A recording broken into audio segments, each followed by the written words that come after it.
Somewhere along the way, we Americans have lost our way in how things are done, and things that normally get learned and passed on get forgotten.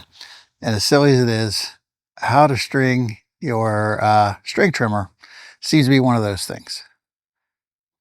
Now, what happens is you'll forget, you'll go out to YouTube, and then depending on what happens next and what you watch, things get interesting because there's an easy way and there's a hard way. So I'm going to show you the way that a lot of people say that you want to do things. It involves two strings. So makes perfect sense. You know, one string, two string, right? And I believe what you're supposed to do is, let's see, where are those? There you go. So you got like some slots hiding in there. And you know, you would take each string, kind of push them in.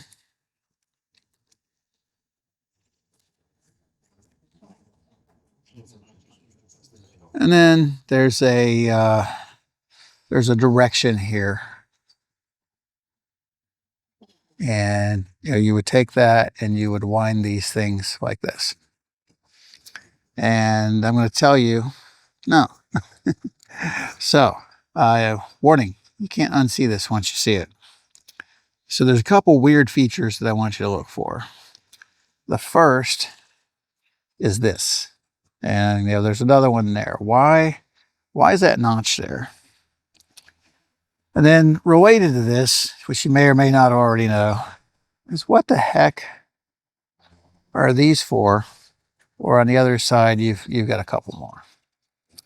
Now, what I have, instead of two pieces, I just showed you two ends of the same one. I have one long piece. And we're going to pay attention to which way it goes. Which apparently, you know, we're going to wind it this way. So I've taken this at the halfway point, and we're just going to hook it onto that. And I need to make sure it gets inside. So in this case, actually, I'm just hooking it on the inside. And then we are going to wind. So one string, not two strings. Both are going in at the same time. Try to get up here a little closer. I'm not going for any speed records here.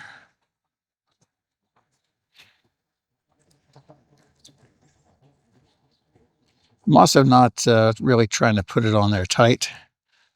With any luck, I have grabbed kind of the right amount of leader here. So I think I've got about 18 feet. I've got 3 outstretched armfuls, i.e. like, do like a little T-pose, have it in each hand. And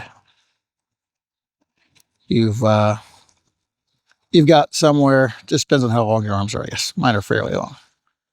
Not huge, fairly long. And yeah, I think that's about right.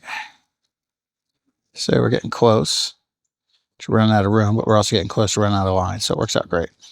And if you have a little too much line, no big deal. So now the next problem is that you go to put this in and it's like spring-loaded chaos, right? It wants to go everywhere. And you're like, how the heck am I supposed to shove it in there, get these threads out, and all that? Well, here comes part number 2. So see that?